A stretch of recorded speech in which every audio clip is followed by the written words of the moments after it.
环球大战线深入世界最前线，全球各地的观众朋友，大家好，我是叶思敏。我们先欢迎来宾前立委蔡正元蔡委员，思敏好，大家好。前国安会副秘书长杨永明老师，思敏好，各位朋友好。前海军舰长吕礼士舰长，主持人好，各位观众大家好。好，观众朋友，今天节目一开始持续的要来关心到的是中日之间的这一场政治的争议。我们持续要来看到的是中国大陆的7马赫反舰飞弹现在正式的亮相了，如何威慑整个西太平洋？等一下一起的来做关心。好，今天的3个火线话题，等一下要请来宾来帮我们做解答。先来看到是中国大陆这一家民企，它要量产的是7马赫的反舰飞弹。根据了解，反舰飞弹一旦成型的话，西太平洋的飞弹就会进入到了淡海的时代，包括了整个冲绳、西日本跟台海会全面的掉入火圈当中吗？这是第一个。第二件事情，我们今天会来关心的是北京另外启动的限日令，包括了兵棋部本来要举办的演唱会临时被砍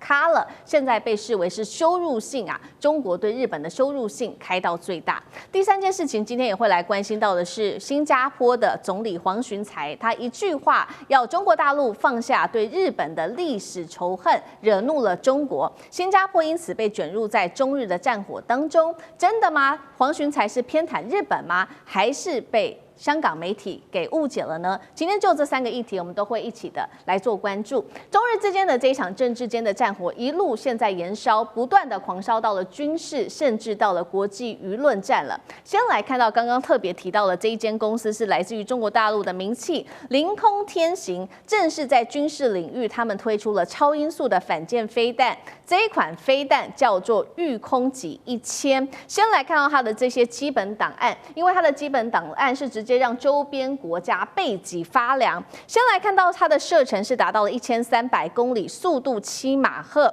而它的造价根据了解是70万人民币，只有传统飞弹的1/10。最可怕的事情是，它已经完成可以做到量产，而且非常的便宜。另外，在官方发布的模拟画面中，多枚飞弹是直接锁定在日本的名古屋，还有东京周边等等的地区。尽管东京距离中国沿海1600公里，其实是已经超出了这个射程，但是根据了解，它还是足以覆盖日本多个地区，从这个美军的基地这边的冲绳，一直到九州4国，还有本州西部，根据了解都是可以做覆盖的。节目一开始，我们要来特别请教舰长如何看了这个低价量产的这一款飞弹御空己1000会如何改变整个西太平洋的飞弹规则？这一款飞弹可以直接对准冲绳美军基地、西太还有台海，对他们的威胁到底有多大？甚至有办法威胁到东京吗？舰长怎么看？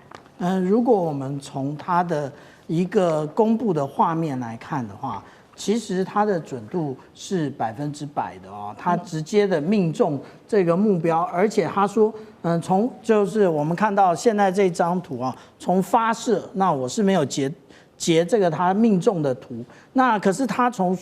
他特别强调，从发射到命中这2张的过程啊，其实代表都是实际上拍摄的，而不是使用动画啊。那但是其实它最大的效果是，其实它是民间公司产生的，它不是一般我们所看到的中国大陆国企所产生的啊。那它其实有几个部分，以前我们都谈到这一种高超音速飞弹的话，其实它多半使用的是这种耐热的，无论是陶瓷或者是它的一个耐热的钢板啊。可是它这一次呢，我们讲到这个凌空天行，它用的是水泥，大家想都没想到，它用的是一个发泡的水泥的材质。那其实它这里也已经告诉我们说，它的也就是拦截的方式啊，到底是如何？也就是它到达了目标区之后，它会自动的打开 Seeker 那寻标器，然后来辨认目标。那也就是我们一般认为它攻击的应该是航空母舰，可是他如果这样讲的话，那代表不一定哦。他可能先攻击的是我们讲到的防空指挥舰，一旦防空指挥舰被瘫痪之后，其实航空母舰被命中的可能性更高。那另外，他在这个 CG 里面，它特别强调另外一件事，也就是它可以自动躲避这个威胁。也就是说，它是如何测得说这一个航空母舰打击群它的一个征收范围，这又是另外一个部分了。那它为什么可以造价只是过去这一些飞弹的1/10呢？因为它用的都不是我们一般所用的军规的商品，例如说他讲说，他使用汽车用的这些缆线来取代航天级的这个缆线。那另外呢，他使用工业的标准的一个料件，例如说各种的螺丝啊，然后来取代航天的这个部分啊。也就是如果我们来看到这个很类似的一个产品，像东风17啊。因为我们刚刚看到它前面就是一个乘波体的一个构型，那这是我们看到的东风17。那东风17它的射程可比这个远得多，也就是它的射程在1800公里到2500公里之间。那这一个也就是同样的，我们刚刚讲到的日本的各个的一个从北海道南到这个与那国，其实通通都是范围之内啊。是，而且它为什么我们刚刚讲到说这一个御空级1000它会有如此的想象？也就是说，其实它采用了非常多这个军用的思维，但是不是军规的产品啊。那它在整个结束之后，它还有彩蛋啊，彩蛋就是刚刚主持人讲到的，也就是它其实暗示着它这款飞弹其实对于有关于冲绳、九州4国以及本州的部分呢，它是可以命中的。那这我们就会想到另外一件事情，当我们讲到盾很利的时候，那我们要想到矛的本身它的捍卫能力。那其实这个就是大家现在一直在讲有关于与那国岛的这个03型的这个中程防空飞弹。其实这个防空飞弹它的拦截的距离只有50公里啊。那拦截50公里的话，那这个是现在所使用的03式。可是实际上来讲，我们看到他们现在在西南诸岛用的已经不是原来那个03式的部分，而是有新的一个弹翼的结构。那这种弹翼的改变之后，可以使它的那个转向的半径更小，速度更快。这个也就是我们看到说日本要不断的在改进这些装备。那其实高市早苗就从这些装备里面，他觉得很有底气啊。但是我们讲到说这一种飞弹其实根本就没有办法拦截，无论是这个御空级1000，或者是东风17，或者是东风16，其实它都完全没有办法拦截。也就代表说，其实很多的政治人物他们都用断简残篇来进行判断，然后做政治的决策，反而将国家带到了一个万劫不复的地步。好，刚刚我们看到的是在这一场中日的冲突之下，不管是来自于大陆的东风系列的武器，或者是御空级1000，接下来会针对于日本或者对于台海的威胁，其实这一场争议还另外威胁到现在已经整个外溢到不管是军事领域，甚至是在文化商业领域，有几个大型规模的这个文化的商演已经决定要暂停。我们先来看到对于日本的冲击又有哪些，包括了滨崎步在上海的演唱会开场的前一天临时取消，另外还有大龟珍稀的活动也终止了，面包超人还有美少女战士等等见面会、音乐剧等等全部取消，被形容是比当年韩国它部署这个萨德飞弹系统引发的限韩令还要更狠、更突然，而且具有这个羞辱性。杨老师怎么看对于日本接下来娱乐产业的威胁？我倒不会说是羞辱性，我觉得比较正确的形容应该是针对性啊。那它当然，如果日方感觉到羞辱性，这也是可能附带的效果。可是它主要是针对，也就是高市早苗的发言。那中国大陆这边要采取一些抵制、反制，啊，甚至接下来会不会有更进一步的外交跟经济上的制裁，我们不知道。目前你看到它的民调，最新的民调啊，其实就是在我们台湾经历过嘛，你搞那个抗中保台，你民调就会高，因为都是民粹化了，那你尤其你在日本现在搞抗中保日，那就是这个概念。抗中保日里面呢，其实已经没有台湾有事的这个概念了。台湾朋友先不要高兴，因为在整个现在这个叙事的过程当中，其实它只是一种论述，但是高市把所谓的台海有事影响日本国家安全，叫做存亡危机事态，那作为一个连结，而且把它直接讲出来，而且不愿意撤回。虽然在美国川普的敲打之下，他有一点修正，退回原点，但是大家知道嘛？老大哥讲话，你总是要去呼应他。可是老大哥没有叫我们撤回，因此他就坚持不撤回。这种抗中保日的这种情绪其实在日本发酵。我必须要讲，最新的日本经济新闻跟东京电视台，那他们都算是不算比较中间的就是这个媒体立场上没有说偏左偏右。高市现在支持率75%，这已经不是什么小权支持率了，它已经突破小权天花板了。那也问到了有关于台湾有事，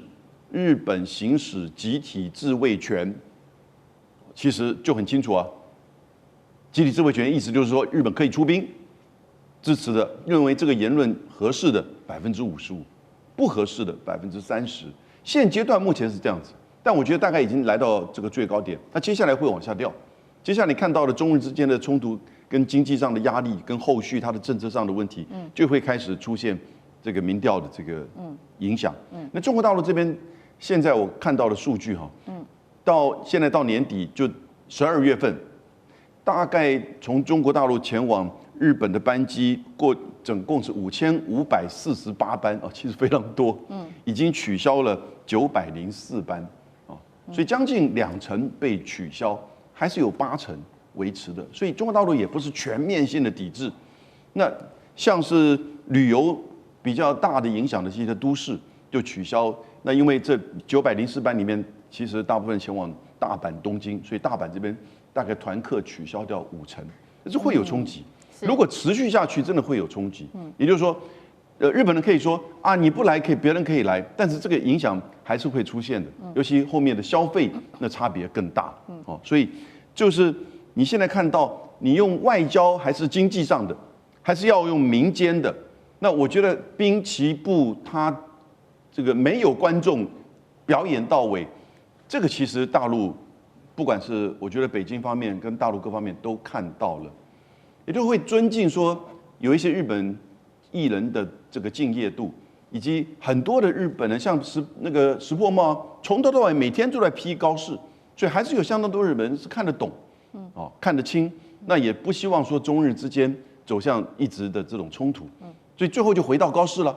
那高市他会不会退？我觉得短时间他不会撤回这个发言，但是不要忘记，明年一整年中美关系会是比较稳定，所以呢，日本可能最后还是要面对这个问题，要不然来自于美国压力。要不然就高市面对到中日之间的民间或经济上的压力，他最后我觉得还是会有一个动作出来。是好，一方面高市接下来可能会面对来自于美国的压力，另外一方面刚刚说，虽然说现在中国大陆限日令等等会有一些经济上面的冲突，看起来不是太大，但是接下来恐怕对于日本本来 GDP 成长就已经比较小，可能会陷入负成长，是否又对高市带来另外一波的压力？这个我们要持续的来做观察。不过另外就是有比较奇怪的事情是，大家现在在看，就是说新加坡，政治上过去立场不是都一向比较中立吗？为什么在这个时候要说出这些话？因为新加坡的总理黄循财在近期他在这个彭博创新的经济论坛谈到中日关系，他竟然说呢，他说我们已经放下了历史并向前走，东南亚国家已经跟日本可以做到这一点了。虽然说花了一些时间，希望中日你们也能够找到方法前进。这一番话似乎暗示中国还是你自己得放下历史成见。话一出引发了大陆网友非常的不满，有人形容他好像是吃了苍蝇一样恶心的强烈反感的感受，批评黄循财根本偏袒日方。另外有一篇文章，这个叫做《新加坡为何敢干涉中日的争端》，直接就登上了中国大陆的网站的热搜。那当然了，新加坡的这个《海峡时报》就帮黄循财做澄清，他说是部分香港媒体故意的曲解，刻意操弄情绪。真的是这样吗？黄循财是否真的偏袒日本，还是被香港媒体给误解了呢？委员怎么解读？我觉得是大陆的媒体偏袒黄循财。到现在为止，大陆的媒体、大陆的官方没有一句话说黄循财，提都不提，反而是大陆的民间跟网民对于黄循财大加痛批。其实这个新闻第一个时间出来的话，我就在媒体上大力批判他。为什么？就是不长眼睛，叫做白目，叫脑筋短路。这个话当然很难听啊！哦，一国总理被我说成这样子，我来跟大家解释一下为什么这样批判他哈。你说忘记2次大战的历史，然后这个要新加坡跟日本往前走，那好啊，新加坡14岁孩子念的中学教科书、历史教科书里面写得清清楚楚，2次大战1942年，日本占领新加坡，占领到1945年，短短的3年内干了什么事儿，教科书写得一清二楚。那你黄循财把这个教科取消啊？那个教科书不像台湾教科书哦，提都不提啊，写得很详细。循财兄，我念给你听。第一个叫肃清大屠杀，他把所有的当时新加坡人口只有50万人，注意到不是现在的人口，当时只有50万人，把所有的男人集中，他们叫检疫，一个个检查，来判断你是不是抗日分子。那你要忘掉过去，你们新加坡整天在教你们孩子这干什么？而且你还把它当作新加坡立国的最重要的故事。说为什么新加坡要立国？为什么新加坡要有军队？那你今天在讲什么？第二个，中国大陆有因为南京大屠杀、卢沟桥事变、淞沪会战、长江会战、太行山这个游击战，把它拿来当理由，所以禁止兵棋部演出吗？或者禁止日本水产进口吗？禁止日本牛肉进口吗？没有啊！你看，南京大屠杀照常纪念，寿司照常吃，92阅兵、93阅兵纪念什么？纪念所谓的法西斯、反法西斯以及抗日战争胜利，什么80几周年？请问你，北京有叫大家去抵制什么日本餐厅啊？抵制日本旅游吗？没有啊！93大阅兵结束了以后，还不一堆人跑到日本去玩？10月黄金假期还不一堆人跑去玩？中国大陆没有把这个事情连在一起啊！中国大陆跟你们新加坡一样啊，就搁置不提嘛，正常交往嘛，可是现在中国大陆对于日本愤怒在哪里？你黄循财根本没有搞清楚，这跟过去的历史是毫无关系的。因为很简单嘛，中国大陆说我要收回台湾，台湾是根据开罗宣言、波茨坦公告，今天刚好开罗宣言的80几周年，是这个我要收回，和平统一或者武力统一，你日本要插一手你日本战败国把土地还回来给我以后，你现在要插一手那你还在与那国岛、石垣岛，还叫你的防卫大臣去那边看看你们的武力设施，那边装的导弹可以打到什么地方？可以打到上海。请问你什么意思？中国人不愤怒吗？你说你要介入什么存立危机事态？什么叫存立危机事态？第一个，只要宣布存立危机事态，日本所有的防空反舰导弹全部启动。第二个，它的神盾舰在横须贺、在佐世保的神盾舰跟驱逐舰全部出海，进入战斗状态。它的反潜机立刻在台湾海峡、在巴士海峡、在宫古海峡、在西太平洋布下反潜线。最后一个，封锁宫古海峡跟巴士海峡。请问你，这是你们自己写的我没有冤枉你哦。存立危机事态，日本自卫队要干这个事情那中国会怎么想？你该还我的东西，现在不还我还要插手那是准备2次大战还没结束的样子嘛？是啊，所以敌国条款就出来了，联合国敌国条款就写这些事情你战败国该履行的东西你不履行，我就有权利打你那更扯的，其实我觉得中国反应还蛮温和的。你看这2天中国已经没有什么太大，高市长嘛只稍微退了一点点，中国那个反日气氛就开始下降了。我一点都不冤枉中国大陆你们日本把中国大陆逼到墙角，是逼到墙角。你不是还在韩国高市长们还跟习近平讲，我们要战略互惠。你用这种方式战略互惠那你不是整整打习近平跟中国一个大耳光吗？这还要解释吗？那你黄奇在讲什么？你根本搞不清楚状况，你搞不清楚状况，堂堂一个新加坡总理，新加坡总理给人家的印象中非常精明，处理问题啊，像这个快刀斩乱麻，都很精准。你完全搞错了问题啊！那你新加坡《海峡时报》那当然是新加坡政府控制的报纸嘛。你说批评香港，港媒批评你啊，或者台湾我们这几个人批评你啊，也不会伤到一毛。你现在还不承认错误，还叫《海峡时报》出来洗地，那当然香港的媒体更愤怒，可大陆的媒体静悄悄的，静悄悄的。哎，大陆你好人不要做那样地步，好不好？好，谢谢委员。那我们休息一下，马上回来。地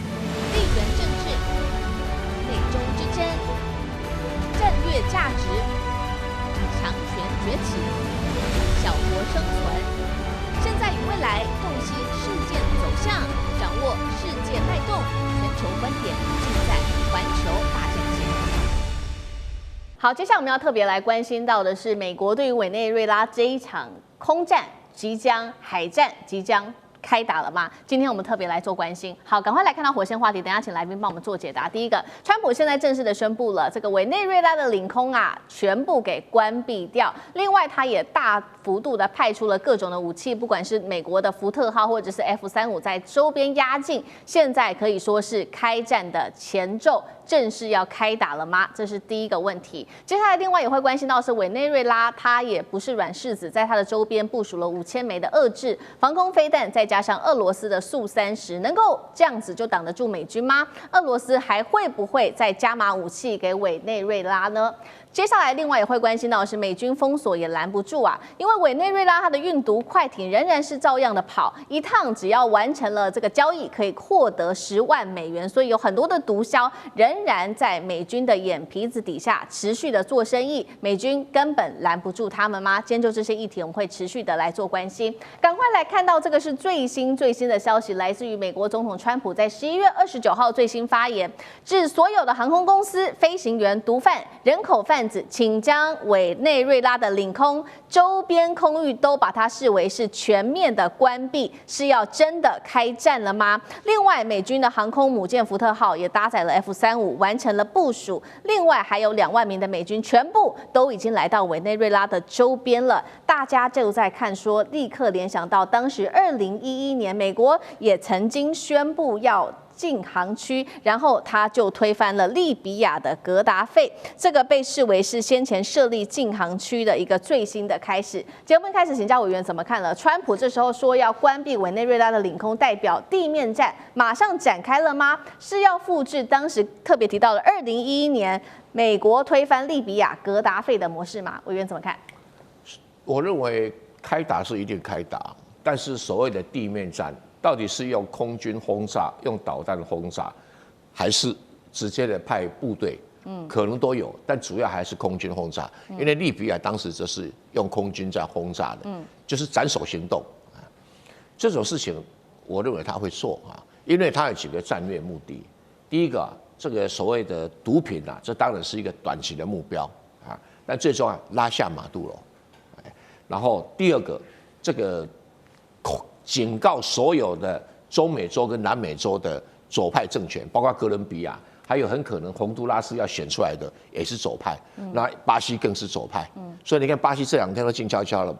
不敢吭声，哥伦比亚就不再吭声了，所以你可以看到他想要这个恫吓左派政权啊，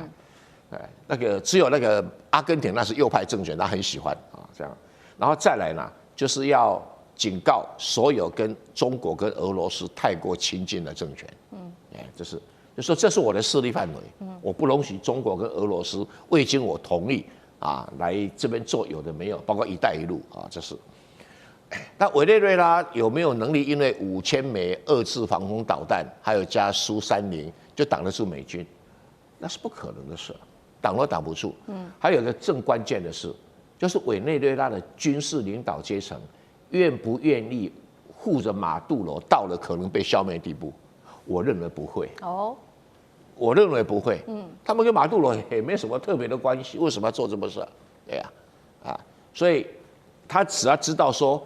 不会去伤害委内瑞拉军队的利益，然后只是要把马杜罗换下来，换上亲美的政权。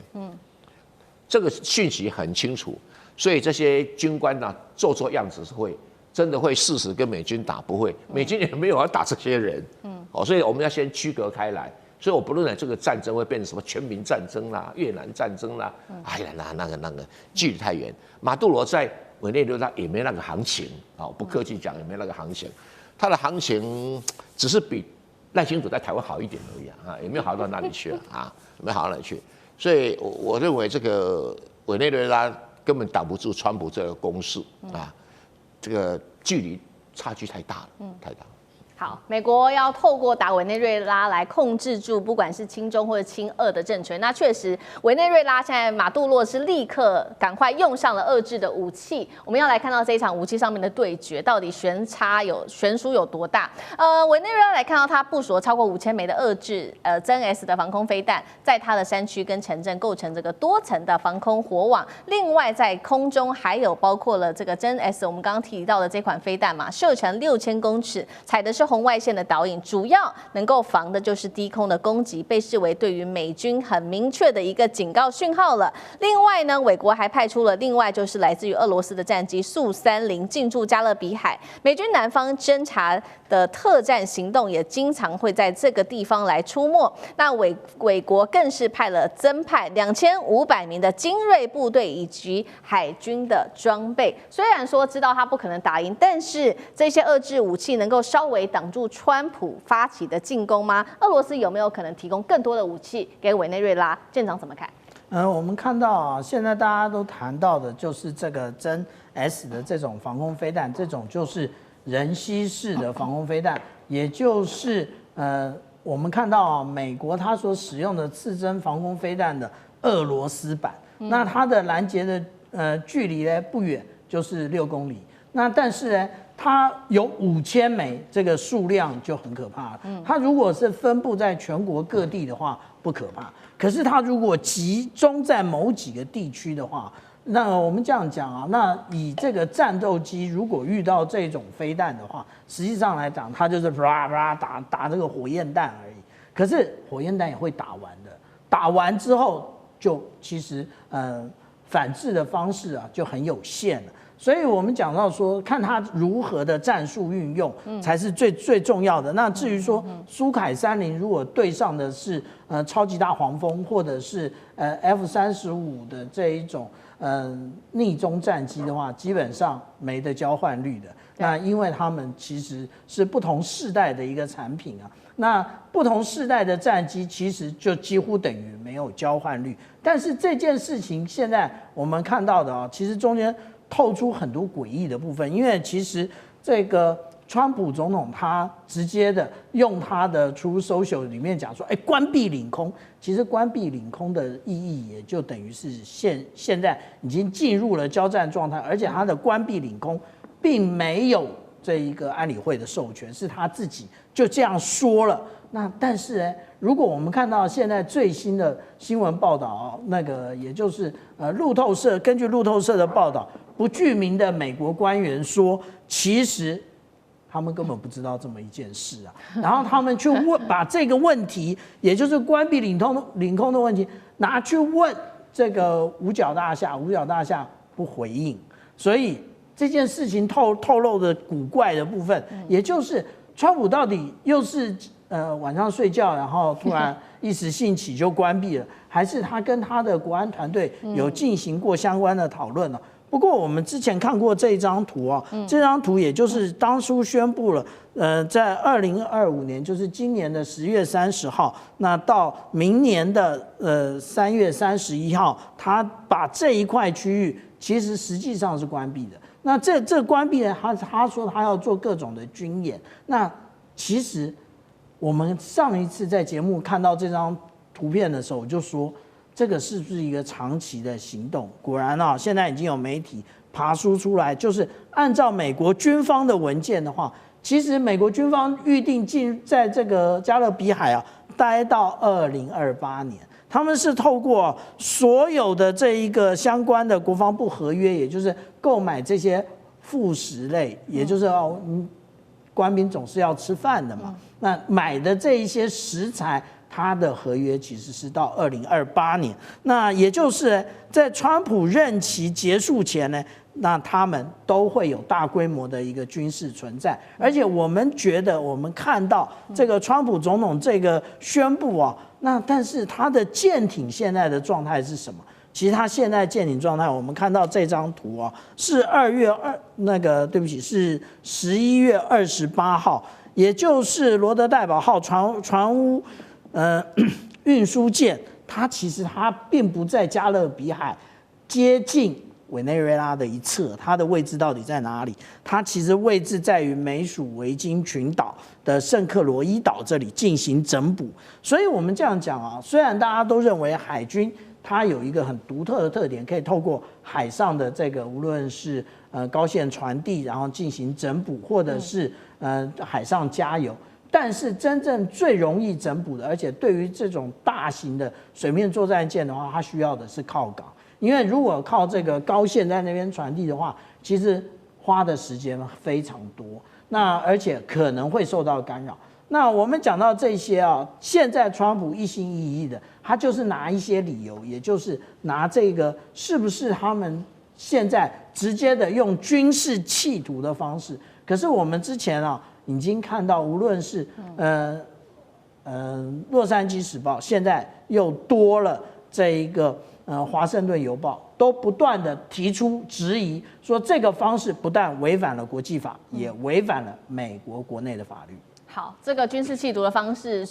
违反了美国的法律，但另外一方面，能不能真的对于这个打击毒贩有效呢？现在看起来也是没有效的。我们要来看到最新消息，委内瑞拉的这个运毒快艇仍然确实是照跑不误。来自于《华尔街日报》最新也揭露了说，这些快艇啊有一些特征，包括了长度大约是40英尺，然后它们是由玻璃纤维打造的，而且还有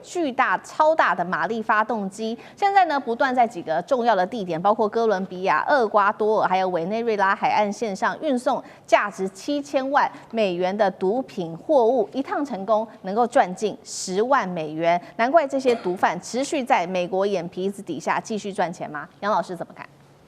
我们现在看美国总统川普在委内瑞拉所做的军事上的这些集结、训练，甚至封锁，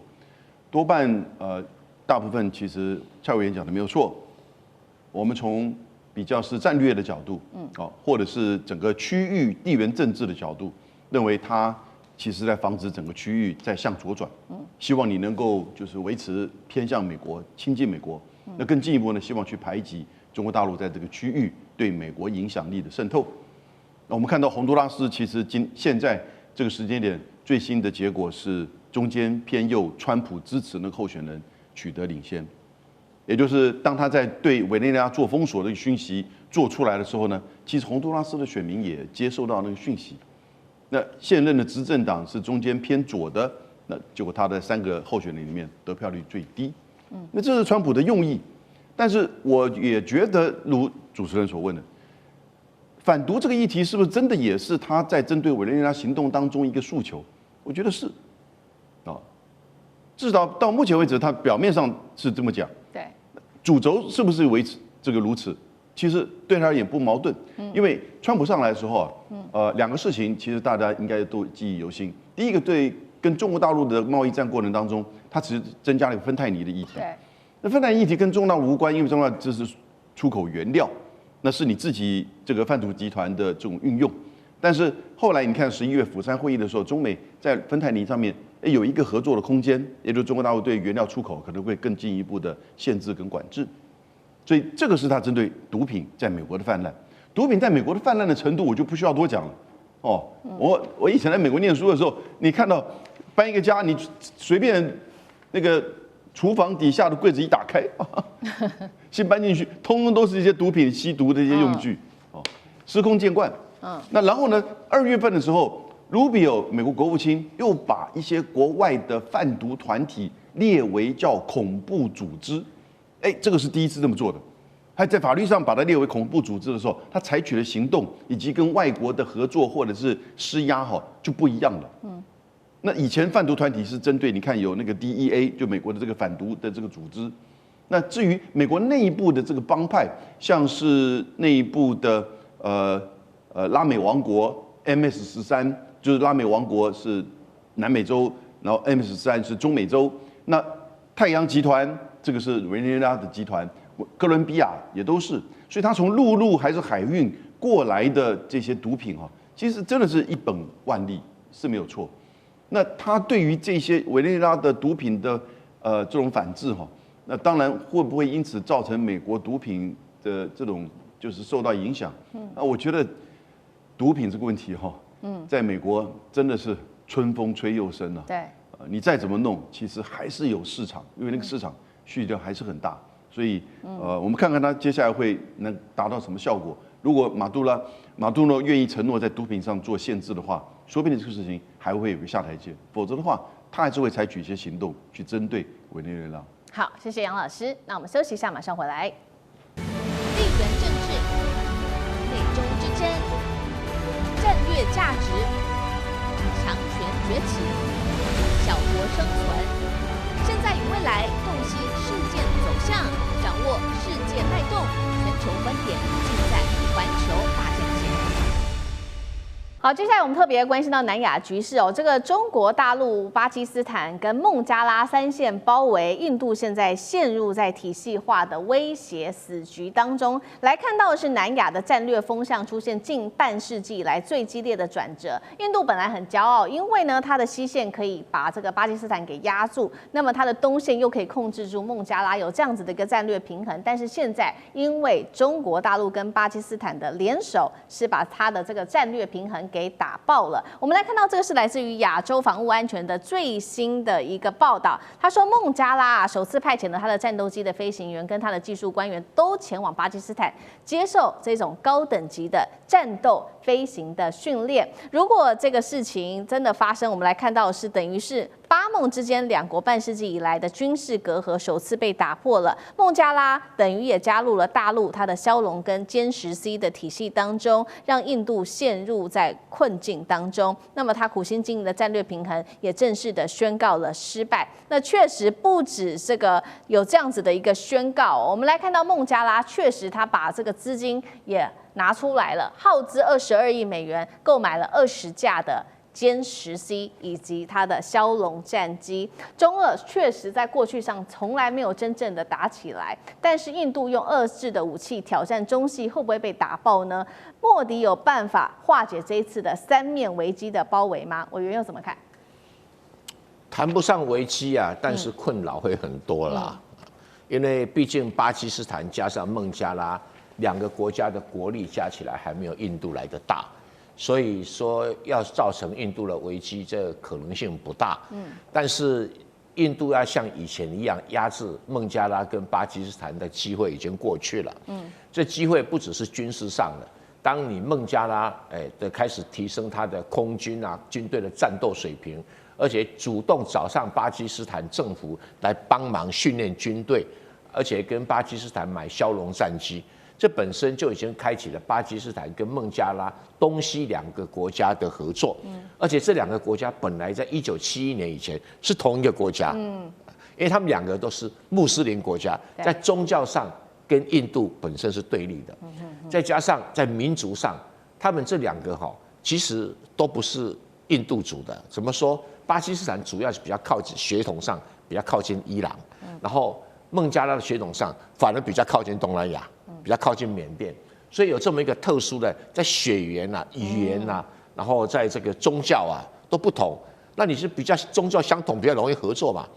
当时孟加拉从巴基斯坦独立出去啊，坦白讲是巴基斯坦自己搞出来的事情，因为当时巴基斯坦是什么？不是民主国家，是军政府统治，军人出来不准选举，然后就占领了政权。那一段时间里面是巴基斯坦自己是黑暗时代。那孟加拉呢，在最后一次选举的时候，孟加拉的人呢，竟然在巴基斯坦的国会里面取得大多数。孟加拉人领导的政党结果那个什么，巴基斯坦军政府跟巴基斯坦人不认账。那这种事你不能宪法写得很清楚吗？我即使我是孟加拉人，我选赢了，而且是连你那个巴基斯坦那一边的人也都支持我啊，所以我才选得赢啊。那选得总理就该我当啦。就他们拒绝承认，取消这个当选资格，那所以逼得孟加拉人，原来叫做东巴基斯坦人，就开始什么呀？起义、革命，开始独立。你既然不承认我有这个权利，那表示我不是你的公民嘛。那后来就产生了一番的战争，然后印度介入帮助孟加拉，然后这个击败了这个巴基斯坦，所以印度跟这个巴基斯坦还有这一行梁子在这里面。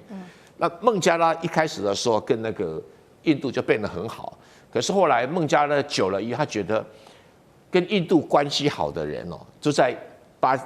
孟加拉占了太大的便宜了，所以啊，就某种程度就开始反省。经过1971年到现在，少说有50几年了，所以年轻一代的孟加拉人不愿意屈服于印度政权之下，就开始反思。那现在巴基斯坦呢，我们的远亲啊，他现在也不是军事政权啦，那我们也是民主政府，他民主政府，我们可以合作啦，就开始合作。这当然后面最大的影响力是中国崛起了，对，因为中国崛起能够提供这个巴基斯坦跟孟加拉“一带一路”的好处，再加强他们的军备，他们比较不害怕印度的军事力量了。而何况这一次，巴基斯坦又把印度打挂了，哇，那这个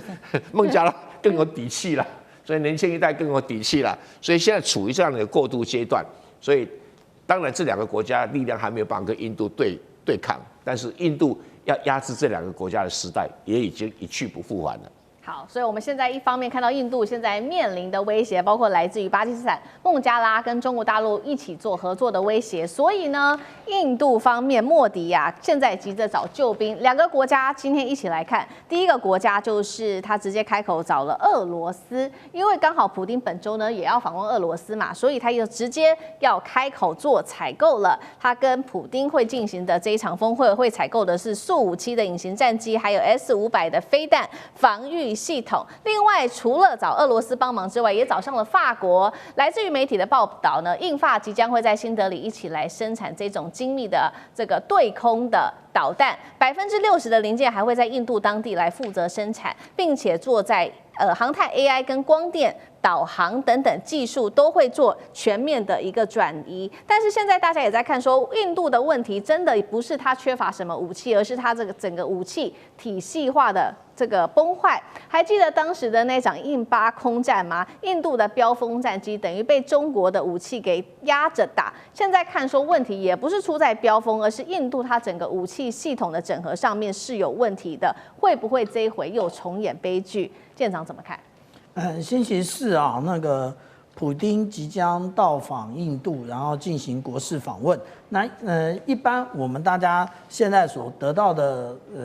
这个新闻报道，也就是他要买那个，就是印度要对这个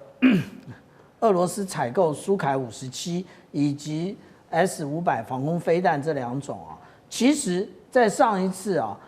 按照川普总统的讲法啊，不是天涯6-0哦，是天涯8-0哦。那也就是这个巴基斯坦创下了这个辉煌的战果的时候，其实那个时候印度他也想要改变，他就向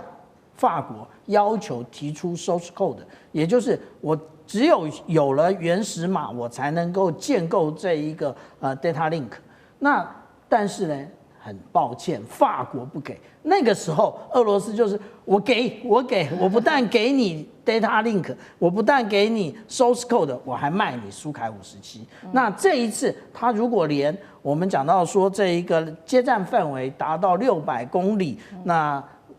射高可以达到180公里到200公里的这一个 S-500防空飞弹的话，那其实它也达到了一个俄罗斯的体系化的一个结构啊。那这个也就是其实是印度所想要的，但是呢，印度本身啊，它可以不断的买啊，它要自己进行研发，也就是说，它要从这个法国获得这一个战锤精密的一个空对地的这一个导弹的。这一个合约里面，它要未来有关于航太 AI、光电导航技术转移，那一点用都没有。为什么？因为我们之前已经从光辉战机上面看到了，你不断的跟美国要买这个404的发动机，结果美国只给你4具，可是你买的是上百具啊，那也就是你根本没有一种引进、吸收、再创新的能力。你缺乏这种能力的话，对不起，你再怎么买都是外购。你的光辉战机也不过就是一个印度壳子的美国战机而已。那美国直接拿发动机卡你的脖子啊！那之前呢，其实我们看到印度对于这个俄罗斯的善意其实是有顾虑的，因为他顾忌到美国。可是美国现在对于俄罗斯呢，对不起，对于印度呢，其实科那么高的关税，两国几乎根本就跟闹翻一样。所以现在既然普丁愿意卖，那当然对于他急于想要建立这个体系化建军的话，他立刻就要买。好，一方面是这个印度直接找上俄罗斯跟法国，希望能够建立更好的武器的军备的发展。但另外一方面，我们也要看到这个武器的源头是稀土嘛。现在印度也说他要自己来做，他不要再靠中国大陆了。所以莫迪最新宣布高调，他投入了728亿卢比要发展他的这个稀土产业链。但大家知道，90%的稀土加工还是都在大陆。印度虽然有全球第3大稀土出量，但是做得起来吗？杨老师怎么看？他讲的第3大稀土储存量哈，那我们实际上去看它到底多少，因为大概现在估计全球稀土的储藏量大概在9000万到1.3亿吨之间。那中国大陆其实已经确认至少有4400吨，所以大概如果用9000的话，这占47%。那排名第2是巴西，是中国大陆的一半，2100吨万吨。那印度是第3。大概就是690哈，所以跟中国大陆在储藏量其实是有一段差距。而这个储藏量到底是轻稀土还是重稀土，很多人都没有在做区分。其实大部分都是轻稀土。那至于它的生产量，它只占1%到目前为止，而且大部分不是永久这个磁铁啊，在轻稀土的项目比较多。稀土有17个不同的元素，加锗不是稀土哦，加锗地。它这些是稀有金属，但它不是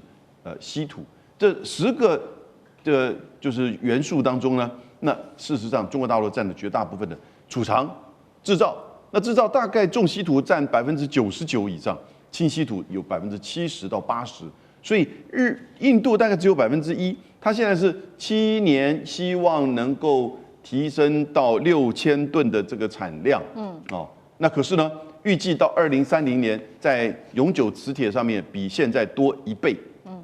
比现在多1倍的最多只能达到了2%所以这个媒体下标题就是说会这个脱离中国的这个，我觉得其实印度的自己都不敢这样的期待，只不过是增加它在这方面的这个规划。那是不是接下来在过程当中，它能够去发展出自己的制造的技术制程，然后呢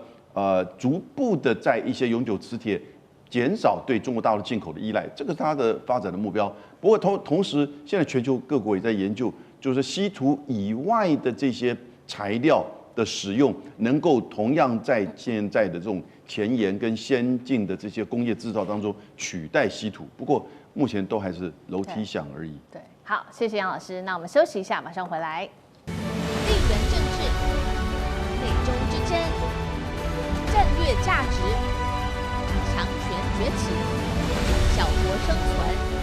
现在与未来洞悉事件走向，掌握世界脉动，全球观点尽在环球大战线。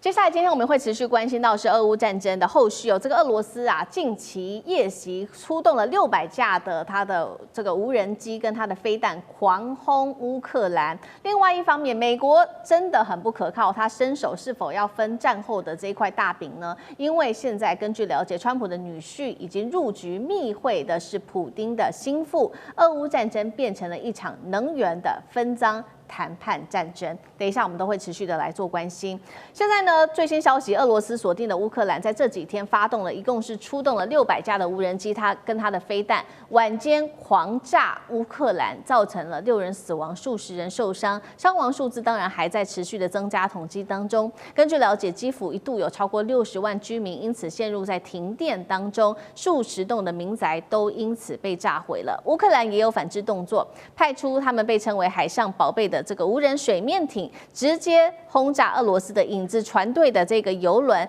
造成了这个游轮是被烧起来，那么水面上也都是可以看到大火。乌军说了，这2艘游轮运输价值高达了7000万美元的一个石油被乌军给打下来。好，再来就是看到的是美国老大哥是否真的对于乌克兰来说实在是太不可靠了呢？我们来看到最新消息，美国跟乌克兰在最新周日的时候已经密会了，有进展。华府说的，双方确实是有进展，但是针对于停火到现在还是没有任何的突破。那么美方见完乌克兰之后，在周一，也就是今天会正式的去前往到莫斯科来进行新一轮的磋商谈判。但是现在的重点是不是只是我们现在看到台面上的这一些交易，而是在秘密的交易，在迈阿密的这个豪宅当中有一场暗示的交易。来自于《华尔街日报》的报道说，川普的特使魏科夫、川普的女婿库许纳及普丁他的主权财富基金的负责人3人曾经密会去草拟了这个和平计划。计划的重点已经谈的不是在于说乌克兰是否可以这个享有和平协议、和平的计划，而是在于美企跟俄罗斯之间如何瓜分在乌克兰的能源跟它的矿产的大饼。那么这边也特别报道说，美国你不要再拿贪腐当借口把乌克兰给丢包了。来自于《卫报》也特别说，现在欧洲国家认为依赖美国保护的时代早就已经敲响了丧钟。节目一开始来特别关心到这一场轰炸，来自于俄罗斯600架无人机是战术升级，还是莫斯科在谈判前加码威吓普丁，想要逼谁跪下？院长怎么看？他这600架呢，又是创新高啊。那他为什么要这样做呢？也就是他直接要告诉泽伦斯基 ，You have no car。为什么？因为你没有防空系统。那这个防空系统未必是防空飞弹一般的火炮或者是雷射其实都没有。那你如果用飞弹的话，那你不过是上士对下士，花很多钱而已。那而且呢，现在对于普丁来讲，对于俄罗斯来讲，他就是能够往前推进多少，然后就是多少。那他占领的土地越多，在谈判桌上他越有底气，而且他就是准备白天你要接战，晚上你要应付无人机，准备打垮这个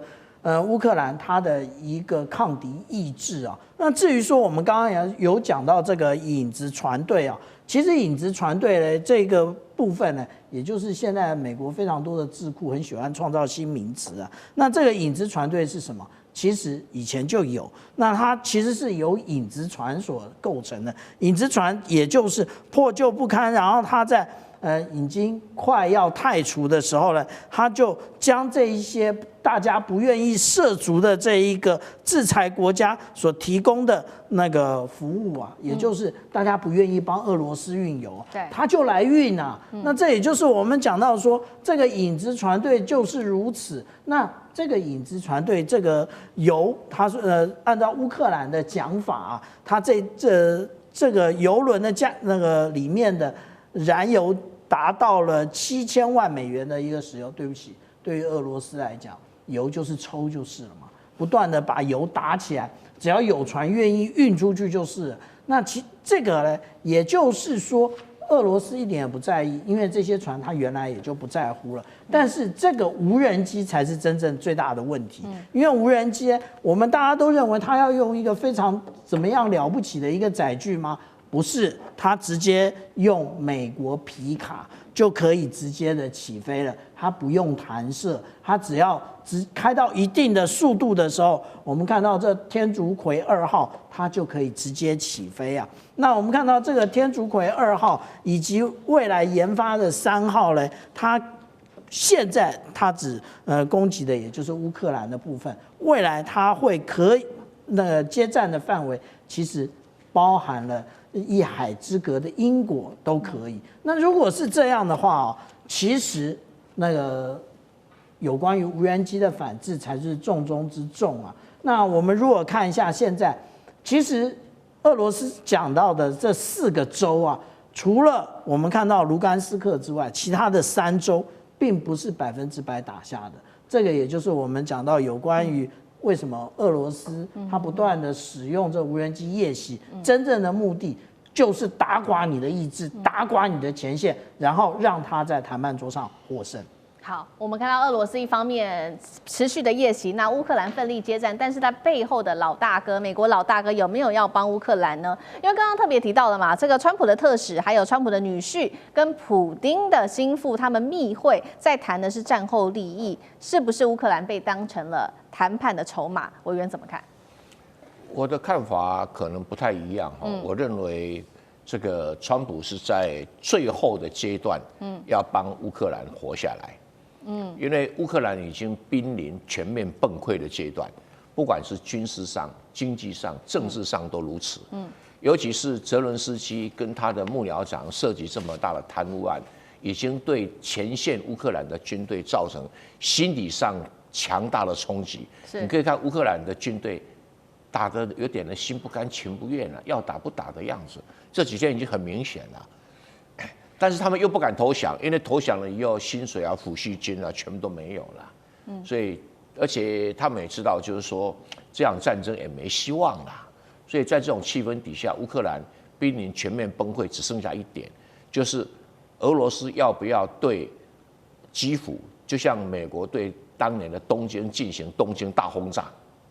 俄罗斯到目前没有啊。俄罗斯那个无人机啊，就是打一打什么发电厂啊、车站啊等等。没有那种俄罗斯有没有能力对基辅进行像东京大轰炸一样的做法？很有能力的，但他为什么不做？因为俄罗斯始终把它当做一个内战跟外战中间的一个特别军事行动，所以他也没有像在打那种跟那个德国2次大战这种打法，走到哪里烧到哪里，没有这种做法啊！而且看到乌克兰老百姓还来，请你避开，我要打仗了。还是这种，他把它当作内战在打，非常像国共内战。那这种打法，基辅当然可以撑得久一点啦。你看到现在为止，基辅的总统府没被打，国会没被打，国防部曾经被打过一次，军事情报局被打过一次，外交部没被打过，经济部都没被打过，这哪像是这种国与国的战争？完全不像啊。那在这种状况底下，就是表示。俄罗斯也没有希望乌克兰全面崩溃，好，至少在军事上崩溃，不要延伸到政治、经济、社会的大乱哦。那在这样美俄有默契，俄罗斯要美国什么？我要正常化，我要跟欧美世界正常化、正常交往啊。那他已经答应他进入 G7 啦，然后俄罗斯要给美国什么？就像讲国际政治就是个交易嘛，就说好，乌东的矿产你美国分一点。乌西的资源，你美国分一点，那美国也觉得自己理直气壮啊，我花最多钱，我总该拿一点回来吧，不要如果等到乌克兰全面溃败，我搞不好1毛钱都拿不到，那时候俄罗斯已经不跟我谈了，所以他这个时候介入，我客观的来讲，不是什么出卖乌克兰，而不是什么抛弃乌克兰，因为你乌克兰已经一无所有了，他现在是在乌克兰守住。最后一点点资源，那尊严就不重要了。好，确实哦，所以现在看到泽伦斯基他是面临内外交迫，尤其刚刚委员特别提到了嘛，内部还有这个贪腐案。那最新的这个贪腐案是这个泽伦斯基他最信任的核心幕僚长，也是美国谈判他的首席的代表，这个是叶尔马克被指涉贪31亿，已经火速的请辞了。接下来乌克兰拿什么上谈判桌？杨老师。我赞成蔡委员刚才的观点因为我们现在看起来，整个俄乌战争的发生，起源其实最早开始就是北约不断的东扩，然后进入到乌克兰的时代的时候呢，他就开始在影响乌克兰，那尤其是乌西人民要排挤乌东。那在这个之前，其实乌西、乌东其实相处还不错，那总统轮流做。可是你从04、08到14，终于把这个乌东选出来的合法的亚努科维奇总统给拉下台。那对俄罗斯而言，就等于是你要拿下整个乌克兰。那可是呢，现在俄罗斯就说，那我只拿乌东，乌西还是你维持的。因为俄罗斯我知道，他如果连乌西都拿下来，那北约就可能就会反弹，一样子这个道理。那可是过程当中。